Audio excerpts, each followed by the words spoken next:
الحمد لله الحمد لله الأول بلا ابتداء الآخر بلا انتهاء المنفرد بقدرته المتعالى في جلاله الذي لا تحويه الجهات ولا تنعته الصفات ولا تدركه العيون ولا تبلغه الظنون البادئ بالإحسان العائد بالامتنان الدال على بقائه بفناء خلقه وعلى قدرته بعجز كل شيء سواه المغتفر إساءة المذنب بعفوه وجهل المسيء بحلمه الذي جعل معرفته اضطرارا وعبادته اختيارا وخلق الخلق من بين ناطق معترف بوحدانيته وصامت متخشع لربوبيته لا يخرج شيء عن قدرته ولا يعزب عن رؤيته الذي قرن بالفضل رحمته وبالعدل عذابه والناس مدينون بين فضله وعذابه آذنون بالزوال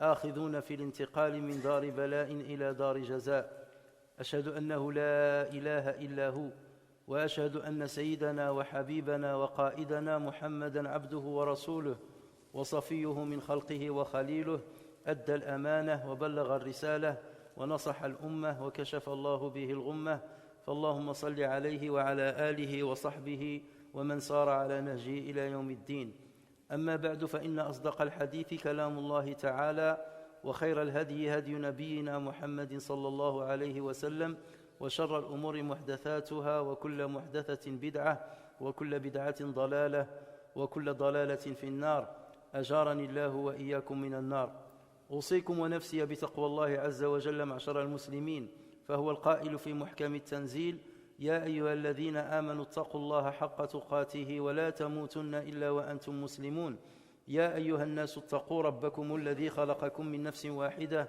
وخلق منها زوجها وبث منهما رجالا كثيرا ونساء واتقوا الله الذي تساءلون به والأرحام إن الله كان عليكم رقيبا يا أيها الذين آمنوا اتقوا الله وقولوا قولا سديدا يصلح لكم أعمالكم ويغفر لكم ذنوبكم ومن يطع الله ورسوله فقد فاز فوزا عظيما ربنا اجعلنا من الفائزين واجعلنا بفضلك من ورثة النعيم.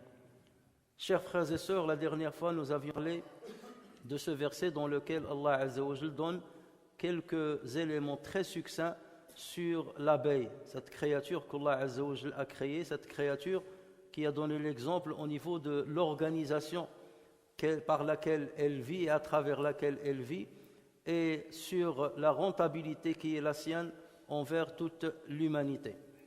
Et nous sommes arrivés à un moment où on parlait justement de certains choix, de certains verbes qu'Allah Azza wa Jal a utilisés dans le verset concernant cette créature, cet insecte, lorsqu'Allah Azza wa Jal a dit وَأَوْحَى رَبُّكَ إِلَى النَّحْلِ أَنِ اتَّخِذِي مِنَ الْجِبَالِ بُيُوتًا وَمِنَ الشَّجَرِ وَمِمَّا يَعْرِشُونَ ثُمَّ كُلِي مِنْ كُلِّ الثَّمَرَاتِ فَاسْلُكِي سُبُلَ رَبِّكِ ذُلُلًا. Allah Azza wa Jal ici, il a parlé de l'abeille d'une manière générale. Il a utilisé le terme an-nahl, qui est un terme masculin en lui-même, mais qui fait référence à un genre. Mais lorsqu'il a commencé à rentrer dans les détails, là, il s'est adressé à an-nahla, au singulier et au féminin. Et c'est pour cela qu'il a dit an-ittakhidhi, fakuli, wasluki, donc thumma kuli, fasluki. Il a utilisé toujours des verbes à l'impératif à l'endroit d'une abeille féminine. Bien entendu, dans les traductions que vous avez du sens du Coran, vous allez trouver l'utilisation d'un pluriel. Prenez des demeures dans les montagnes, dans les arbres et dans les treillages. Mais ce n'est pas une bonne traduction. Parce que d'abord c'est que Allah Azza wa Jal, il parle au singulier. Il n'a pas parlé au pluriel. Et deuxièmement, il a utilisé le féminin, il n'a pas utilisé le masculin. Chose qu'on ne trouve pas malheureusement dans la conjugaison française. Donc pour distinguer entre un mâle et une femelle, lorsqu'il s'agit de s'adresser à quelqu'un à la deuxième personne du singulier ou bien à la deuxième personne du pluriel, en langue française, on ne peut pas faire la distinction. En revanche, dans ce verset, Allah Azza wa Jal s'adresse à l'abeille dans sa dimension individuelle. Et il utilise un impératif féminin. Et ceci prouve qu'Allah Azza wa Jal est en train de s'adresser à celle qui s'active, à celle qui construit. Et dans la ruche, il n'y a que les femelles ouvrières qui construisent les demeures, qui construisent la ruche. Et on verra dans les détails le rôle de ces ouvriers. En revanche, le mâle ne joue absolument pas ce rôle-là. Et donc, à partir de là, on comprend que déjà il y a 14 siècles, Allah Azza wa Jal attire notre attention sur ce petit détail. Bien entendu, ce détail-là, le prophète sallallahu alayhi wa sallam ne l'a pas détaillé avec des explications scientifiques, ou le Coran n'est pas rentré dans des explications scientifiques, parce que même à l'époque du prophète sallallahu alayhi wa sallam, ce détail ne va pas interpeller les gens. Et quand bien même il les aurait interpellés, ils vont dire, et il dit n'importe quoi, parce que comment on peut distinguer entre un mâle et une femelle à l'échelle d'un insecte? Certains, pour rétorquer sur cette vérité-là, ils disent que non, le Coran a parlé d'un nom de gendre qui est masculin, mais qui peut être cité au féminin. Et c'est pour cela qu'Allah Azza wa Jalla a utilisé le verbe au féminin lorsqu'il s'adressait à l'abeille. À supposer qu'ils disent vrai, pourquoi dans le Coran, lorsqu'on voit les insectes qui ont été mentionnés par Allah Azza wa Jalla, il y a des insectes qui ont été mentionnés au féminin, mais il y a un insecte en particulier qui a été cité au masculin.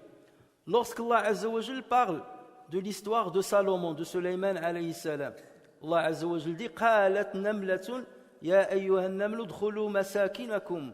Une fourmi a dit, ô communauté des fourmis, entrez dans vos demeures pour que vous ne soyez pas écrasés par Salomon et son armée sans qu'ils ne s'en rendent compte. Il aurait pu dire qala namlun, et d'autant plus que nous savons, même aujourd'hui avec les données scientifiques, qu'il y a des fourmis soldats, donc il peut parler au pluriel. Mais Allah Azza wa Jalla ici, il a parlé au singulier, mais au féminin, parce qu'on sait pertinemment que ceux qui sont des soldats et qui protègent la fourmilière, ce sont uniquement les femelles, ce qu'on appelle les femelles soldats. Et le mâle ne joue absolument pas ce rôle. Donc Allah Azza wa Jalla a voulu, d'une manière préméditée, citer ici la femelle au singulier. La même chose lorsqu'Allah Azza wa Jalla parle de l'Ankabouth. وَإِنَّ أَوْهَنَ الْبُيُوتِ لَبَيْتُ الْعَنْكَبُوتِ لَوْ كَانُوا يَعْلَمُونَ مَثَلُ الَّذِينَ اتَّخَذُوا مِن دُونِ اللَّهِ أَندَادًا كَمَثَلِ الْعَنْكَبُوتِ اتَّخَذَتْ بَيْتًا. L'exemple de ceux qui ont pris d'autres divinités que Dieu, c'est l'exemple d'une Ankabout. Il a parlé au singulier féminin, qui a construit une demeure. Et nous savons par la science que la majorité des araignées qui fabriquent des toiles, ce sont les femelles. Peu de mâles fabriquent les toiles, et lorsqu'ils fabriquent des toiles, ce sont des toiles qui ne sont pas aussi sophistiquées que les toiles des femelles, et ils les tissent pour des besoins de prédation notamment, ou bien de copulation. Mais pour les femelles, leurs toiles sont beaucoup plus sophistiquées et beaucoup plus belles que ce que font les mâles. Donc là aussi, Allah Azza wa Jal donc désignait expressément et d'une manière préméditée les femelles. Et la science a justement confirmé cette vérité. Lorsqu'Allah Azza wa Jal a parlé du moustique, pareil, il a utilisé le féminin. Inna Allah la yastahi an yadriba mathalan ma ba'udatan fama fawqaha. Et nous savons pertinemment aujourd'hui que ce ne sont que les moustiques femelles qui piquent les hommes. Il n'y a que elles qui piquent les hommes et qui lui pompent du sang. Le mâle ne pique absolument pas les êtres humains. Donc ces citations-là avec le féminin ont été faites d'une manière préméditée. Et lorsqu'il a parlé de la mouche, là il a utilisé le masculin. Parce que si c'était une règle commune, il aurait utilisé aussi le féminin pour la mouche. Et Allah Azza wa Jal a dit Ya ayyuhan nasu duriba mathalun fastami'u lah. Aux gens, un exemple a été donné en parabole, alors écoutez-le bien. Inna alladhina tad'una min dunillahi lan yakhluqu dhubaban walaw ijtama'u lah. Ceux que vous invoquez en dehors d'Allah Azza wa Jal ne pourront pas créer une mouche, et là il a cité au masculin, même si en français c'est au féminin le terme, même s'ils se réunissent pour le faire.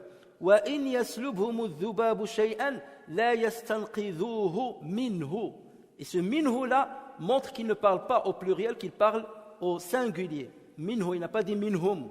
Et ceci montre qu'il s'adresse bien entendu ici, ou bien qu'il parle de la mouche mâle. Donc si c'était une règle que de parler des insectes individuellement avec des termes de féminin, ça aura été le cas de la mouche. Or, ce ne fut pas du tout le cas dans le Coran. Ce qui prouve que le choix de ce terme-là et le choix de cette conjugaison-là a été prémédité, et c'est pour qu'Allah Azza wa Jal attire l'attention sur ce qu'allait découvrir l'être humain beaucoup plus tard, des siècles après, avec l'avancée des moyens expérimentaux et des moyens d'observation. Donc, ceci représente justement une information miraculeuse de la part du Coran, parce qu'à son époque ou avant la révélation du Coran, personne ne savait qu'il y aurait une distinction entre un mâle et une femelle, ou la fonction d'un mâle et une femelle au sein de la ruche des abeilles. Et les savants continuent justement de découvrir certaines vérités qui en aucun cas ne contredisent les vérités et les informations données par le Coran. معشر المسلمين والمسلمات، نتابع ما كنا بصدده في الجمعة الماضية في وقوفنا عند قول الله تبارك وتعالى: وأوحى ربك إلى النحل أن اتخذي من الجبال بيوتا ومن الشجر ومما يعرشون. وبينا أن ما تفعله النحلة إنما هو أمر إلهي ووحي رباني، ولا يمكن أن يكون من قبيل الصدفة أو من قبيل الانتقاء الطبيعي، فهذا خلق الله تبارك وتعالى.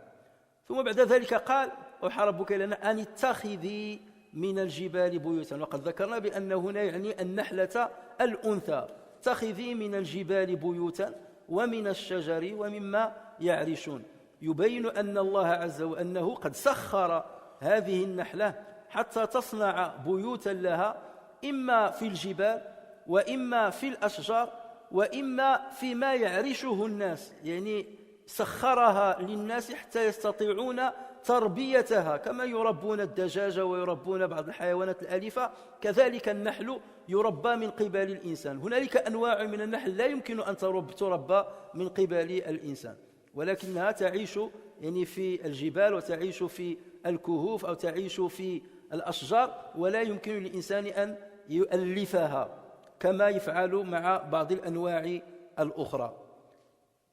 الله عز وجل هنا يبين أن هذه الحيوانات قد ألهمها وأوحى لها أن تبحث لها عن مسكن أو أن تبني مسكن لها في أماكن آمنة، وهي الجبال أو الأشجار أو ما يعرشه الناس، فتصنع ما نسميه بالخلية، هو البيت، تصنع ما نسميه بالخلية.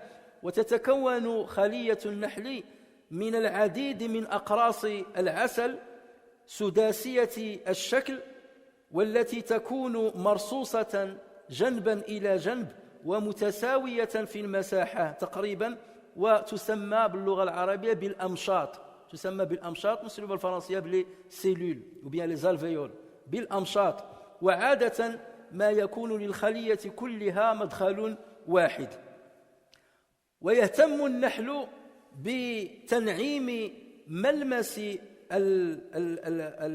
الحائط المحيط بمدخل الخلية بمادة خفيفة وطبقة رقيقة تسمى العكبر، هذا اللي تنسميه بلا بروبوليس، وهذا العكبر يأخذه من الأشجار، وهذا العكبر هو معقم حتى لا تدخل الحشرات إلى داخل الخلية، وحتى لا تتعفن الخلية إذا ما دخلت إليها حشرة وقتلت، فتأتي إذا دخلت يعني حشرة غريبة أو حيوان صغير كالفأر داخل الخلية، فإن النحل يهجم عليه ويقتله ويحنطه بالعكبر، يحنطه بالعكبر.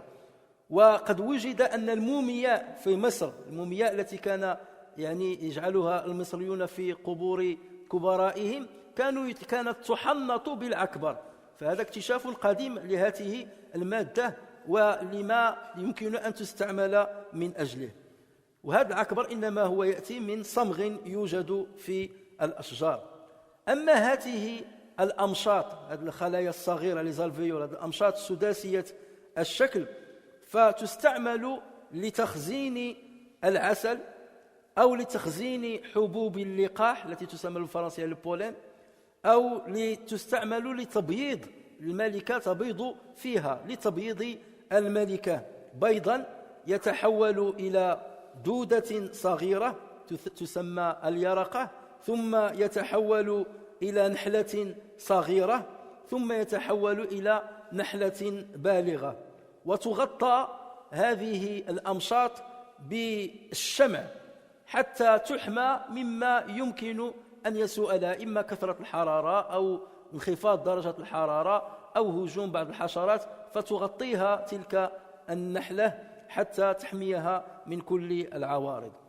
صنع الأمشاط معشر المسلمين والمسلمات بشكل سداسي بالضبط أمر مذهل في حد ذاته، يظهر أن النحل له قدرات هندسية معمارية عظيمة يستحيل أن يكون قد اكتسبها من الصدفة عبر آلاف أو ملايين السنين.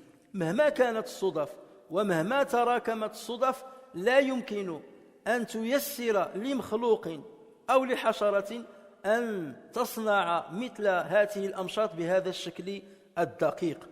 وهذه التجاويف، هذه الأمشاط، هذه التجاويف تكون في أول الأمر دائرية. اكتشف بأن في أول الأمر تكون دائرية تصنعها هذه الحشرات بالشمع، وهذا الشمع يصل إلى درجة حرارة معينة فيذوب، وذوبانه هو الذي يحدث تجاذبات في هذه الأطباق الدائرية فتتحول إلى أمشاط سداسية الشكل.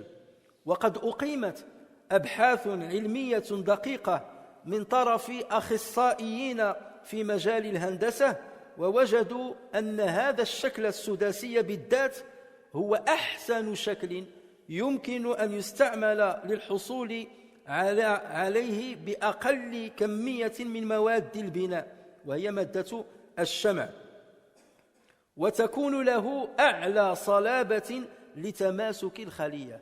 يعني حاولوا أنهم يستعملوا أشكال ثلاثية أو أشكال رباعية أو خماسية أو سداسية أو سباعية إلى غير ذلك، ولكن الشكل الأقوى والذي تستعمل فيه أقل مادة هو الشكل السداسي بالضبط.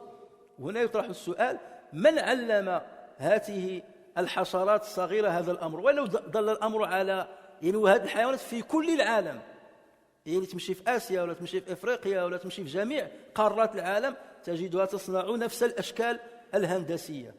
ربما غادي نقولوا الصدفة صادفت بعض النحل في دولة ما أو في قارة ما أن تصنع أشكالا هندسية سداسية الشكل، ولكن لماذا في قارة أخرى لم نجد نحلا آخر يصنع أشكالا خماسية أو سباعية الشكل؟ هذا مما يدل على أن الصدفة لا يمكن أن تعتبر هي التي يسرت هذا النظام الحكيم ويسرت هذه الهندسة المتميزة. المهندس المعماري عندنا نحن البشر أيها الإخوة الكرام يحتاج إلى سنوات من الدراسة والتجارب الميدانية حتى يعطى شهادة الاستحقاق ويمكن له أن يعمل مع الناس. هذا باش أن ارشيتكت خصك سنوات ديال الدراسة، 7 سنوات من الدراسة والتجارب حتى تعطي شهادة استحقاق تقول هذا فعلا أن ارشيتكت وصل لواحد المستوى. النحلة أيها الإخوة الكرام حين تولد لا تحتاج إلى مدرسة ولا تحتاج إلى مدرس، لا تدرسها شقيقاتها ولا تدرسها ملكة النحل، بل تجد نفسها مبرمجة على بناء الخلية والعمل فيها وفي خارجها بشكل منظم، بشكل متوازن، وبشكل منسق مع باقي أخواتها. بالطبع سيقول البعض أن هذا البرنامج وجد في إرثها الجيني الذي ينتقل من جيل إلى جيل، والذي برمج هذه الأعمال عبر الصدف والانتقاء الطبيعي وعبر آلاف وملايين السنين. أما نحن كمؤمنين فنؤمن بأن الله عز وجل هو الصانع، وبأن الله هو الخالق، وبأن الله هو المبدع. وأوحى ربك إلى النحل، وأوحى ربك إلى النحل. المبرمج هو الله تبارك وتعالى وليست الصدفة.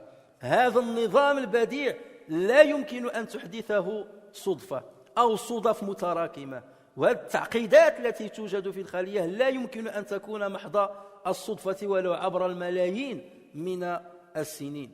المبرمج لهذا النظام البديع هو الخالق المبدع، صنع الله الذي أتقن كل شيء. هذا هو إيمانه، صنع الله الذي أتقن كل شيء. وما يقال في النحلة يقال في الملايير من الحيوانات ومن المخلوقات التي توجد في هذا الكون كل في نسق بديع فارجع البصر هل ترى من فطور ثم ارجع البصر كرتين ينقلب إليك البصر خاسئا وهو حسير. Chers frères et sœurs, nous revenons à ce verset coranique et au premier mot utilisé dans ce verset coranique. Et ton Seigneur révéla aux abeilles وأوحى ربك إلى النحل أن اتخذي من الجبال بيوتا ومن الشجر ومما يعرشون. Prenez des demeures. Alors ici bien entendu la traduction est au pluriel, mais normalement prends, il s'adresse à la femelle des abeilles. Prends des demeures dans les montagnes, dans les arbres et dans les treillages, ou bien ce que fabriquent les êtres humains. Ici Allah Azza wa Jal parle des endroits qui sont choisis par les abeilles afin de construire leurs ruches, afin de construire leurs demeures. Et bien entendu, ils choisissent les endroits les plus sécurisés, qu'il s'agisse dans des montagnes, des falaises, ou bien dans les troncs des arbres creux, ou bien l'homme a pu justement mettre en place un treillage bien spécifique pour accueillir et pour dompter cet insecte afin de cultiver le miel. Ce qu'il faut savoir, c'est que cette construction en elle-même, c'est une construction d'une complexité et d'une harmonie extraordinaire, qui ne peut aucunement être le fruit d'un simple hasard, même après plusieurs millions, voire des milliards d'années. Comme vous le savez ou vous ne le savez peut-être pas, c'est que la ruche de l'abeille est constituée et fabriquée par des alvéoles. Donc il y a la ruche qui est constituée par plusieurs alvéoles qui ont une forme hexagonale, pas octogonale plus ou moins, mais c'est hexagonale d'une manière très précise, et qui ont un diamètre qui se rapproche presque le même et une profondeur pratiquement la même. Chaque alvéole ressemble aux autres alvéoles de la ruche, au niveau du diamètre, au niveau de la profondeur. Lorsque l'abeille construit justement cette construction, parce que si Allah Azza wa Jal parle de la construction, c'est qu'il y a des éléments extraordinaires dans cette création. Lorsque l'abeille construit cette ruche, elle la badigeonne avec un produit qui permet de l'aseptiser. Et ce produit-là, qu'on appelle la propolis, c'est un produit que l'abeille va ramener des écorces de certains arbres ou bien de certaines fleurs qui sont sécrétées par certains arbres notamment, et donc il le ramène pour aseptiser toute la ruche, tous les murs de la ruche. Et on a remarqué que lorsque la ruche est attaquée par une abeille étrangère ou par un autre insecte, voire même par des souris, des petits animaux, l'animal intrus se fait attaquer par les abeilles, se fait tuer par les abeilles, et ensuite il se fait embaumer par la propolis, de sorte qu'il ne putréfie pas, parce que sa putréfaction va causer des drames à l'intérieur de la ruche. Et autrefois, les pharaons, enfin les Égyptiens de l'époque, ont découvert ou bien ont déterminé ce caractère exceptionnel, et ils ont utilisé la propolis pour justement les momies qu'ils voulaient préserver. Donc on a trouvé que les momies ont été protégées par l'utilisation, parce qu'on a embaumé le corps avec de la propolis. Et c'est un produit qu'on utilise maintenant en pharmacie, ou bien d'une manière tout à fait naturelle, et qui permet de prévenir plusieurs maladies, qui permet d'augmenter justement qui permet donc d'augmenter l'immunité du corps, et qui sert à énormément de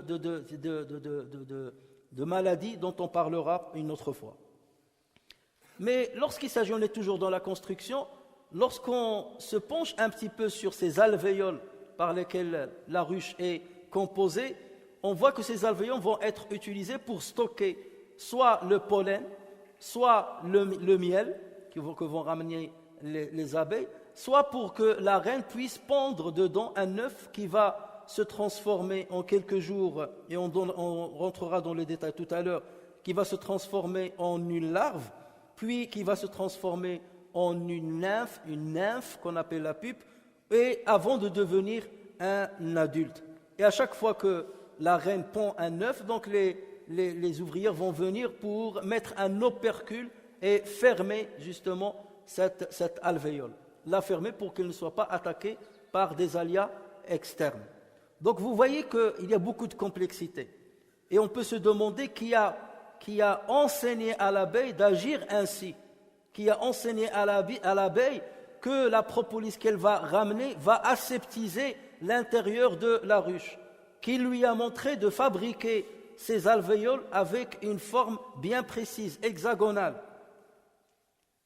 Et justement cette forme-là, certains spécialistes se sont penchés dessus pour dire pourquoi l'abeille choisit une forme hexagonale au niveau de ses alvéoles. Après plusieurs études menées par des spécialistes, on a découvert que c'est la forme d'abord qui utilise le moins de matière, puisque l'abeille il utilise la cire pour fabriquer justement la ruche. Donc pour utiliser le minimum de cire, c'est la forme hexagonale qui convient le plus. Et pour donner le plus de solidité à la ruche, parce qu'il y a des millions d'abeilles dans la ruche, donc le poids il est très lourd, donc la ruche il devient très lourde pour qu'elle tienne bien et qu'elle reste très solide. Donc c'est cette forme-là qui donne le plus de solidité et le plus de résistance à la ruche. Ils ont essayé toutes les autres formes, forme triangulaire, ou bien carré, ou bien forme A8, ou bien octogonale, mais toutes les formes ne valent pas la résistance de la forme hexagonale. Et ils ont découvert en 2013 qu'au départ, la forme elle est circulaire. Donc c'est comme un disque au départ, c'est une forme circulaire. Mais la cire arrive à une certaine température et des pressions vont s'exercer entre une alvéole et une autre, de sorte que la forme hexagonale prenne forme. Et même au niveau du diamètre, on a remarqué que s'il s'agit du même diamètre, parce que justement l'abeille utilise une partie de son corps pour calculer exactement le diamètre des alvéoles qu'elle va fabriquer. Et il utilise aussi son corps pour savoir exactement la profondeur de l'alvéole qu'elle va fabriquer. Tout ceci, bien entendu, certains vont dire tout ceci est programmé génétiquement. Jusque-là, ça va, on peut accepter. C'est programmé dans les gènes. Bien qu'au jour d'aujourd'hui, nous savons comment les gènes travaillent, nous savons comment l'ADN travaille, comment elle fabrique des protéines, mais jusqu'à maintenant, comment une protéine peut influencer un comportement indépendant forcément de la matière. On peut comprendre comment l'ADN peut fabriquer une protéine qui va donner par exemple une hormone, bien qui va permettre une certaine structure. Tu ressembles à ton père ou à ta mère ou à tes grands-parents parce que les cellules se sont agencées d'une manière bien déterminée pour avoir des cheveux de cette couleur ou bien avoir la peau de cette couleur ou la forme de cette forme. Mais tout ceci, c'est physique, c'est de la matière. Mais lorsqu'il s'agit d'un comportement,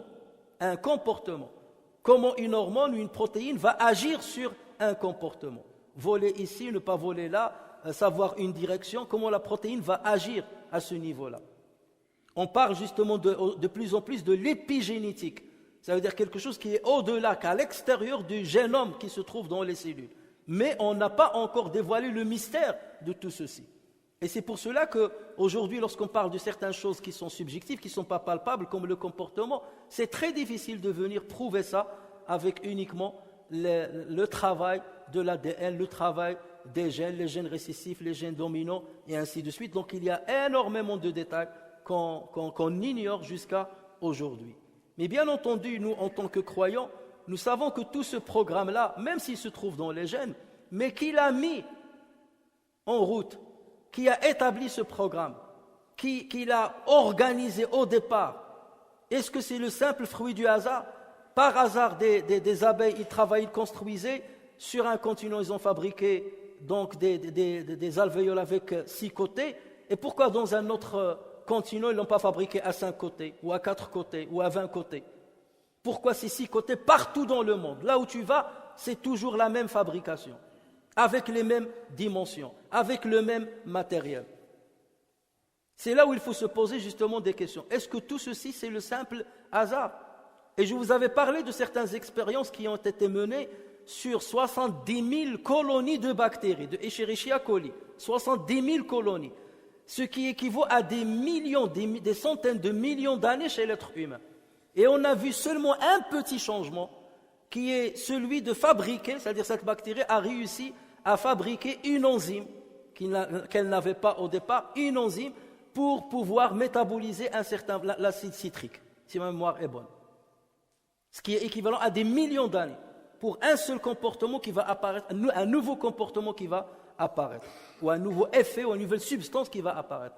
Mais lorsqu'il s'agit d'une telle complexité dans la structure, dans le travail, comme on va le voir, comment tous ces hasards se sont cumulés et combien il fallait de milliards d'années pour que l'on puisse arriver à cette organisation par le simple fruit du hasard et la simple sélection naturelle. On peut à la limite accepter qu'il y ait une adaptabilité de certaines espèces par rapport au climat. Ça, c'est compréhensible. Mais même l'adaptabilité, qui la permet?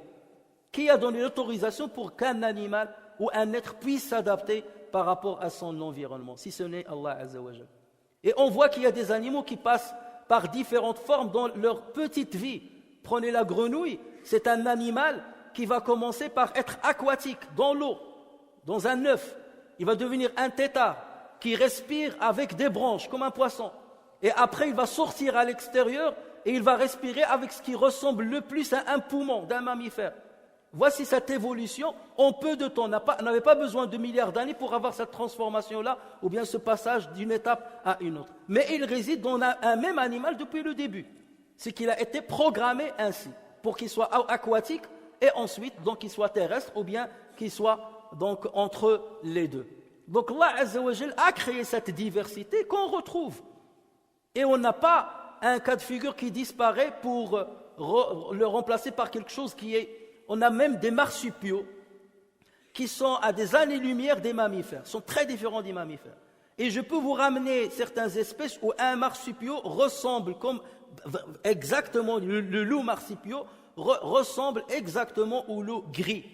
Et pourtant, ils appartiennent à deux ordres complètement différents. Et on considère que les marsupiaux sont des êtres inférieurs aux mammifères. Alors qu'ils se ressemblent exactement, mais chacun est adapté à son environnement.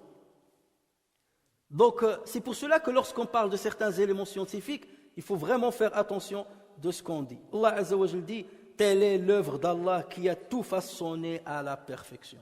Qui a tout façonné à la perfection. Et là, on ne parle pas que de l'abeille, on parle de tous les animaux que Dieu a créés, on parle du cosmos, en allant de l'infiniment petit à l'infiniment grand. Et regardez comment l'harmonie se trouve dans cette création-là. Et tout ceci n'est que le fruit d'un simple hasard et de la sélection naturelle.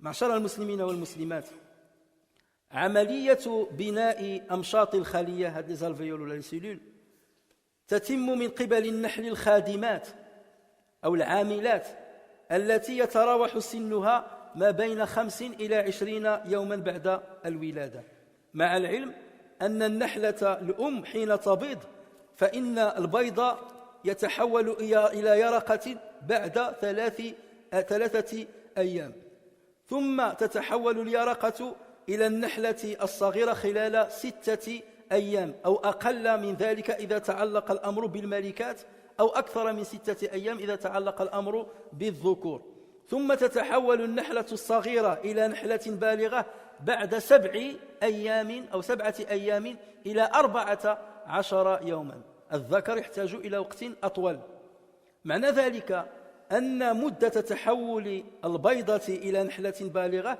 تتراوح ما بين 16 يوما و25 يوما من هنا نفهم أن الخلية يعيش فيها 3 أنواع من النحل أولا الملكة ما سميناها نحن الملكة أو الأم لأن الملكة هي أم كل النحل الذي يوجد في نفس الخلية والملكة هي ذات حجم كبير بالنسبة إلى النحل الآخر هي تتفوت واحد شوية يعني 2 سنتيمترين ولا يوجد إلا ملكة واحدة لكل خلية وكل الملكات التي تولد إما أن تقتل وإما أن تخرج من الخلية لتكون خلية جديدة وإما أن تعوض أمها إن هي ماتت أو مرضت أو شاخت ودور الملكة هو أن تبيض طوال حياتها وحياة الملكة تدوم ما بين 4 إلى 5 سنوات الملكة خلية النحل تتعيش ما بين 4 سنين حتى 5 سنين، هذا هو عمرها. وتبيض الملكة في كل يوم 2000 بيضة، 2000 بيضة، 2000 بيضة في كل يوم. لما تنجمعوا المجموع بغض النظر عن الأوقات التي لا تبيض فيها، في فصل الشتاء مثلا نجد بأنها تبيض 400,000 بيضة في السنة، 400,000 بيضة في السنة. إذا ضربناها في ال5 سنين التي تعيشها هذه الملكة معناها أنها تبيض 2 مليون بيضة، يعني كل نحلة تعطي 2 المليون، كل ملكة تعطي 2 المليون ديال النحل في عمرها في 5 سنين. ملكة واحدة تعطي 2 المليون ديال النحل في 5 سنين. انظروا إلى هذا المخلوق العجيب أيها الإخوة الكرام. ثم نجد النحلة العاملة، الملكة، ثم كاين النحلة العاملة الأوفغيير. هذه النحلة تعيش ما بين 4 إلى 9 أسابيع في الصيف والربيع فقط، ما بين 4 أسابيع و9 أسابيع إذا كان الصيف وفصل الربيع.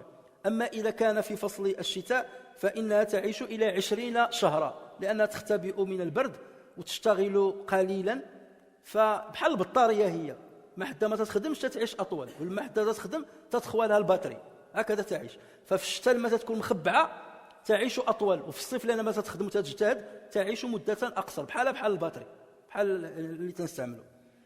وتمر خلال حياتها، هذه العاملات تمر خلال حياتها بعدة اختصاصات في حياتها، تصل إلى 6 اختصاصات، 6 اختصاصات في حياتها.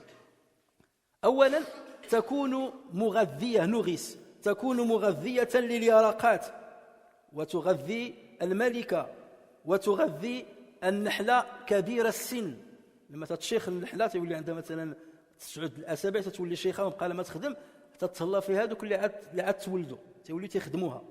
هذه فقط لما تيكون العمر ديالهم 3 أيام ل 9 أيام، لما تتولد ما بين 3 أيام بعد ما تولدات و9 أيام، يعني فهاد 6 أيام هذا هو الدور ديالها، هذا هو الاختصاص ديالها، أنها توكل من يوجد، تطعم من يوجد داخل الخلية. ثم تمر إلى عمل آخر بعد ذلك، لما توصل 9 أيام إلى 12 يوم، ما بين 9 أيام و12 يوم عندها عمل آخر تقوم به، فتصبح خزانة، ماغازينيير، فتخزن ما جاءت به زميلاتها من الخارج، سواء تعلق الأمر بالعسل أو ما سيصبح عسلا، الرحيق الذي سوف يصبح عسلا، أو تعلق الأمر بحبوب اللقاح البولين، أو تعلق الأمر بالبروبوليس يعني بالأكبر، هي اللي تتخزن ذلك، كل ما جاءت به رفيقاتها تخزنه داخل الخلايا الصغيرة. ثم المرحلة الثالثة تنتقل إلى عمل آخر وهو البناء، تسمى بالسيغيار، يعني المشمعة، تصنع الشمع، لها غدد تنضج فتصنع الشمع، وبذلك الشمع يعني تبني الخلايا، تتولي بناية ما بين 12 يوم و18 يوم من العمر نتاعها، داكشي بالضبط مدقق أيها الإخوة الكرام. ثم تنتقل إلى مرحلة رابعة، فتعمل على تهوية الخلية، تضرب بجناحيها بسرعة كبيرة حتى إما تنقص من درجة الحرارة أو تزيد من درجة الحرارة. الهدف هو أن درجة الحرارة داخل الخلية يجب أن لا تتغير، يجب أن تصل إلى معدل محمود هو الذي يعني يمكن النحل أن يعيش داخل الخلية. فمن 7 إلى 21 يوم تعمل هذا العمل مع الأعمال الأولى التي ذكرناها، في نفس الوقت يمكن لها تبني وفي نفس الوقت يعني تهوي الخلية. ثم تتحول إلى عمل آخر من 15 يوم ل 25 يوم من الحياة نتاعها، تتحول إلى حارسة تحرس الخلية، تأتي إلى مدخل الخلية وتحرس مع رفيقاتها، عدة نحلات متعددة تحرس الخلية، فترقب من يدخل الخلية، لا تسمح إلا لرفيقاتها الدخول داخل الخلية عبر رائحة خاصة بهم، فتعرف هذه الخلية، هذه النحلة تعيش معنا، ادخلي مرحبا بك، هذه لا تعيش معنا، فتطردها أو تقتلها، أو حشرة خبيثة تقتلها. ولا كانت فقط يعني نحلة يعني فقدت طريقها وجاءت بالصدفة إلى الخلية، إن جاءت بأكل تحتضنها، مرحبا بك، جبتي الماكلة معك، مرحبا بك وتولي معنا، إن لم تأتي بأكل تطرد أو تقتل. فهذا العمل يعني تقوم به النحلة ما بين 15 يوم من عمرها و25 يوما من عمرها. ثم تنتقل إلى عمل آخر، وهو أنها تخرج من الخلية لتبحث عما تطعم به الخلية، لتبحث عن رحيق الأزهار أو عن حبوب اللقاح أو عن العكبر داخل في الأشجار، فتجمع ذلك وتأتي به إلى الخلية. لا تبدأ هذا العمل إلا ابتداء من 22 يوم من عمرها. لما تكون عندها 22 يوم 3 أسابيع تبدأ هذا العمل، تكون قد نضجت، فتخرج من الخلية وتحدد أين مكانها من خلال كل الأحوال التي توجد من حولها، وسنتكلم عن ذلك فيما بعد. تكون عندها خريطة في دماغها، تكون عندها خريطة ديال أين يوجد مكانها، حتى إن ابتعدت بمئات الأمتار، بعض المرات تبعد بكيلومترات عدة، تستطيع أن ترجع إلى خليتها الأولى دون أن تأتي إلا في بعض الأحيان في حالات خاصة. إذن هذا هو النوع الثاني من النحل داخل الخلية. ثم يأتي النوع الثالث داخل الخلية، وهي النحلة الذكر. والذكر من النحل أيها الإخوة الكرام الذي لم يذكر في هذه الآية لأنه لا عمل له. هذا بطال شومور، ما تخدمش، هذا عايش في الخلية، عمله فقط أن يلقح الملكة، هذا هو العمل نتاعو. وهو يتولد من بيض غير ملقح. كل النحل يتولد من بيض ملقح إلا الذكر، يعني وكأنها الذكر له أم وليس له أب، له أم اللي هي الملكة النحلة وليس له أب. وهذه عملية خاصة يعني تبيض بها الملكة الذكور، تبيض فقط يعني بيضا غير ملقح كما الدجاج، لأن الدجاج تيبيض، كاين البيض اللي تيكون ملقح وكاين البيض اللي تيكون ما ملقحش، نفس الشيء ولكن البيض اللي ما ملقحش عند الدجاج ما تيفقش، لا يعطي كتاكيت. لكن هنا البيض غير ملقح عند الملكة يأتي بالذكور فقط، وليس للذكور أي دور في الخلية فيما تقوم به أخواته العاملات.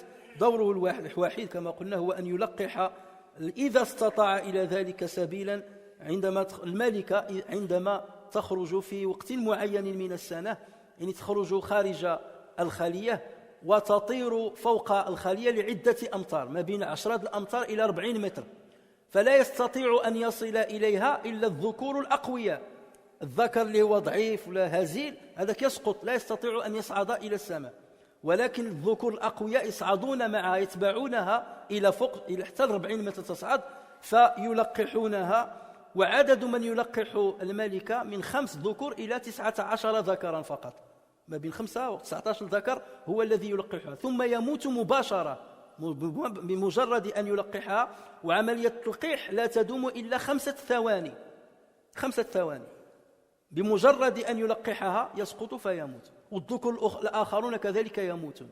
فترجع الملكة إلى خليتها ثم يعني تبيض، وتجمع الملكة الحيوانات المنوية التي حصلت عليها من أولئك الذكور، من ديك 5 19 ذكر.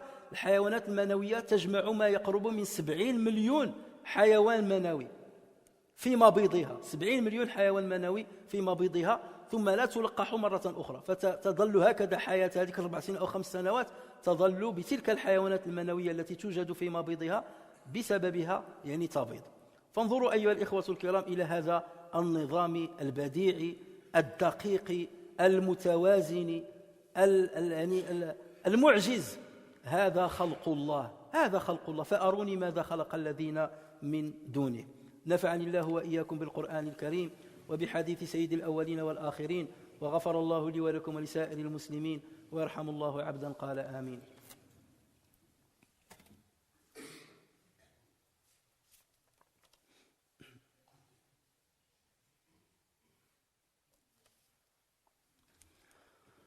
الحمد لله والصلاة والسلام على رسول الله وعلى آله وصحبه ومن والاه. Chers frères et sœurs, dans la ruche des abeilles, lorsque la reine, et on va en parler, lorsque la reine pond des œufs à l'intérieur des alvéoles, l'œuf reste pendant 3 jours et se transforme ensuite en une larve. Ensuite, il se transforme en une nymphe, la pupe, comme on en a parlé. Et cette opération va durer 6 jours. Et ensuite, il se transforme en une abeille mature. Et ceci va durer entre 7 et 14 jours. 7 jours pour ce qui va devenir des femelles ouvrières et jusqu'à 14 jours pour ceux qui vont devenir des mâles. Donc il y a une différence à ce niveau-là, une différence de maturité à ce niveau-là. Les mâles ont besoin de plus de temps pour arriver à maturité. Autrement dit, cette période-là, la transformation de l'œuf jusqu'à la sortie d'une abeille adulte va durer entre 16 et 25 jours. Entre 16 et 25 jours. Et de là, on comprend qu'il y a 3 catégories dans la ruche, 3 catégories d'habitants de la ruche. Il y a ce qu'on appelle la reine, ou bien l'abeille mère, qui a déjà une morphologie un peu plus imposante que les autres abeilles. Les autres abeilles, la majorité des abeilles, ils ont 1,5 cm, 1,5 cm, alors que la reine, elle a 2 cm et quelques millimètres, 23 mm, quelque chose comme ça. Donc, elle est un peu plus imposante, donc on peut la distinguer à l'œil nu. Et la reine ne joue aucun rôle si ce n'est de pondre, et ce n'est pas un rôle simple, si ce n'est de pondre pendant toute sa vie. Et elle ne sort de sa ruche qu'une seule fois. Lorsqu'elle devient mature, lorsqu'elle naît et elle devient nature, il sort une seule fois, il se fait copuler par quelques mâles, et ensuite il revient à la ruche, et il reste entre 4 et 5 ans à l'intérieur de la ruche, et elle ne fait que pondre. Et elle peut pondre jusqu'à 2000 œufs par jour. 2000 œufs par jour. On a calculé le nombre d'œufs qu'elle pond pendant une année, ça arrive jusqu'à 400 000 œufs. Autrement dit, 400 000 œufs, lorsqu'on va calculer 5 ans de sa vie, ça veut dire qu'elle peut donner naissance à 2 millions d'abeilles. Une seule femelle qui donne naissance à 2 millions d'abeilles sans se faire copuler une deuxième fois, suite à une seule sortie nuptiale et à une seule copulation, comme on va en parler. Ensuite, on trouve ce qu'on appelle les abeilles ouvrières. Et ces appellations, bien entendu, ce sont les chercheurs qui les ont données de par ce qu'ils ont découvert comme travail chez ces abeilles-là. Et l'abeille ouvrière, elle a une durée de vie entre 4 et 9 semaines, si elle vit pendant l'été ou bien pendant le printemps, et il a une durée de vie un peu plus longue, de 20 mois, si c'est pendant la saison de l'hiver. Pourquoi ? Parce qu'elle ressemble à une batterie. Lorsqu'elle travaille beaucoup, notamment pendant le printemps et l'été, donc il va vivre moins longtemps. Et lorsqu'elle ne travaille pas beaucoup pendant l'hiver, parce qu'il y a un hivernage, donc dans ce cas, il va vivre plus longtemps. C'est comme si Allah Azza wa Jal lui a donné une force, et cette force-là va s'épuiser au fur et à mesure de son travail.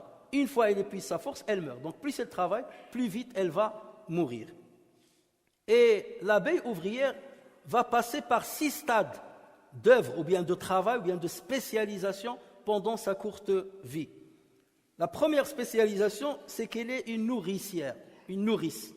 Son rôle, c'est seulement de donner à manger aux petites nymphes qui sont dans les alvéoles, ou bien de donner à manger à la reine, ou bien de donner à manger aux ouvrières qui sont très âgées, qui ne peuvent plus travailler par elles-mêmes. Donc, elle les aide jusqu'à la fin de leur vie. Et ce rôle-là, elle va le jouer de 3 jours à 9 jours, c'est-à-dire lorsqu'elle a un âge de 3 jusqu'à 9 jours. Ensuite, elle va passer à un autre stade, à une autre spécialité. Elle va devenir magasinière.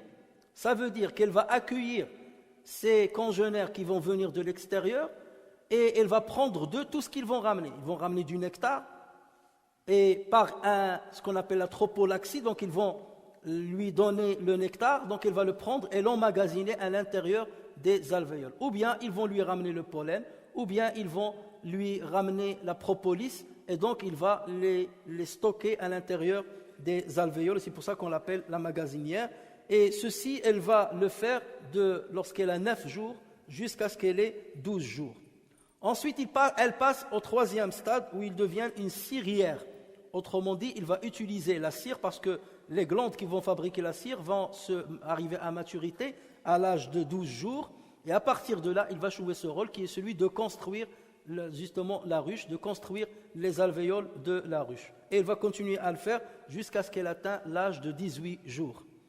Ensuite, elle passe à un 4e stade et on l'appelle la ventileuse. Parce qu'elle va battre de ses ailes, elle va ventiler avec ses congénères bien entendu, elle va ventiler toute la ruche pour réguler la température de la ruche. Et selon comment elle va utiliser ses ailes, soit elle va monter la température de la ruche, soit elle va baisser la température de la ruche. Et avec cette opération-là, elle arrive à assécher le nectar qu'elle a mélangé déjà auparavant avec certaines enzymes, et il passe, et on parlera de ça, donc ce nectar-là va se transformer en miel, et on ne parle de miel que lorsqu'on arrive à une certaine humidité bien précise, à peu près 18% d'eau, alors qu'au départ, le nectar, il est à 50%, voire plus d'eau.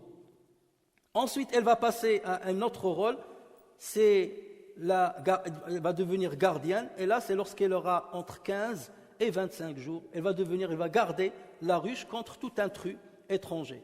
Lorsqu'il s'agit de ses congénères, il les laisse rentrer, donc à travers les phéromones, il peut identifier les abeilles qui rentrent, donc elle les laisse rentrer. Mais lorsqu'il s'agit d'un intrus étranger, donc soit elle le chasse, soit elle le tue, soit elle lance une alarme, et selon la gravité de l'attaque, donc l'alarme va être plus ou moins importante pour solliciter ses sœurs afin de venir l'aider pour attaquer justement l'intrus. Donc même l'attaque va être proportionnelle au danger potentiel. Tous ces détails-là, chers frères et sœurs, tout ça c'est pour vous dire quoi? C'est pour vous dire le hasard qui a tout fait. C'est enfantin que de dire aux gens, c'est prendre les gens pour des débiles en leur disant c'est le hasard et des millions d'années ont fait toute cette complexité-là. Et j'ai parlé la semaine dernière d'une expérience qui a été menée sur Escherichia coli. Donc comme je vous ai dit, il y a eu sur 70 000 colonies, c'est-à-dire 70 000 générations d'Escherichia coli qui correspondent à des centaines de millions d'années chez l'être humain, chez des animaux de classe ou bien d'ordre supérieur. On n'a eu qu'une seule mutation qui était positive et qui a permis de fabriquer une enzyme. Alors donc là, une seule amélioration sur 70 000 générations. Alors qu'en est-il de dire il s'agissait d'un animal, qui est apparu il y a des millions d'années, qui était archaïque, qui ne savait rien faire et tout, et après, avec la sélection naturelle et avec le hasard a commencé à se cumuler, hasard derrière hasard, jusqu'à arriver justement à cette complexité dans cette société. Et ce qui est vrai pour tel animal est vrai pour l'autre, pour le cosmos, pour le soleil, pour la lune, pour les astres. Comment on peut gober, comment on peut accepter justement ces prétentions? Et ensuite, donc là, elle devient butineuse, et ça, c'est lorsqu'elle dépasse 22 jours. Donc là, elle sort à l'extérieur, elle établit une carte morale au niveau de son cerveau pour savoir où se trouve la ruche, et là, elle peut s'éloigner plusieurs kilomètres de la ruche et ramener ce qu'il faut pour la ruche et retrouver la ruche exactement là où il faut. Et on donnera d'autres détails beaucoup plus complexes concernant ce qu'elle va faire une fois elle rentre à la ruche. Et tout ceci, donc, avant de mourir. La troisième catégorie d'abeilles qui existe dans la ruche, c'est les faux bourdons. Les faux bourdons, ce sont les mâles. Et les mâles, déjà, sont obtenus d'une manière un peu bizarre, parce qu'ils viennent d'un œuf, mais un œuf non fécondé. Un œuf non fécondé. Donc c'est comme si le faux bourdon, il a une mère, mais il n'a pas de père. C'est comme l'œuf d'une poule qui n'a pas été fécondée. Et l'œuf d'une poule qui n'a pas été fécondée, il ne donne pas de poussin. Il faut qu'il soit fécondé pour qu'elle donne de poussin. Donc lui, justement, il émane d'un œuf qui n'est pas fécondé. C'est pour ça qu'il a une particularité qui la différencie de ses sœurs. Et il ne joue aucun rôle de tous les rôles qu'on a cités chez les femelles. Son simple rôle, c'est d'attendre le moment propice pour qu'il suive la reine dans ce qu'on appelle le vol nuptial, donc à l'extérieur de la ruche. Lorsque une reine qui vient de naître va sortir à l'extérieur, donc elle va monter dans le ciel entre 10 et 40 mètres vers le haut, et tous les mâles vont la suivre. Donc c'est ça leur rôle. Tous les mâles vont la suivre pour la féconder. Ce n'est que les mâles les plus forts, qui ont justement un appareil musculaire très fort, qui sont en bonne santé, qui vont arriver à monter vers le haut. Et ce ne sont que quelques mâles qui vont réussir à la féconder, entre 5 et 19 mâles. Et la fécondation, elle dure 5 secondes seulement par mâle. Et ensuite, dès qu'il la féconde, il tombe, il meurt. Et tous les mâles vont mourir après ce vol nuptial. Donc voici le rôle que va jouer le mâle. Et c'est pour ça que même les mâles, ils sont expulsés par les femelles à certains moments. Lorsqu'il y a une disette dans la ruche, les femelles, ils disent au mâle, allez, oust, vous ne pouvez pas rester ici, vous ne servez à rien, oust à l'extérieur. Tout ceci est programmé, chers frères et sœurs. وَأَوْحَى رَبُّكَ إِلَى النَّحْلِ. Et ton Seigneur révéla aux abeilles. Ces détails-là ont été déjà déterminés avant même la création de l'abeille. Allah Azza wa Jalla les a instaurés dans cette abeille pour que ça devienne un instinct. Après que nous on puisse découvrir le mécanisme de ce qui va gérer ça, on peut, allez-y. Mais de là à dire comment ça a été provoqué, comment ça a été programmé et comment ça a été mis en œuvre, c'est là où bien entendu, nous en tant que croyants bien entendu, on va dire c'est Allah Azza wa Jalla, et d'autres vont dire c'est un hasard. Et voilà pourquoi nous on mécroit au hasard et on croit en Dieu. Et d'autres croient au hasard et ils mécroient en Dieu. نحن هكذا نكون مؤمنين بالله وكافرين بالصدفة وغيرنا يكون مؤمنا بالصدفة وكافرا بالله. يعني كلانا مؤمن وكافر. أنت دائما كافر بشي حاجة. نحن نكفر بالصدفة ونؤمن بالله وغيرنا يكفر بالله ويؤمن بالصدفة. والخلق أمامنا وما خلق الله عز وجل أمامنا للنظر والاعتبار والتفكر والبحث حتى نرى الله عز وجل وراء ما خلق.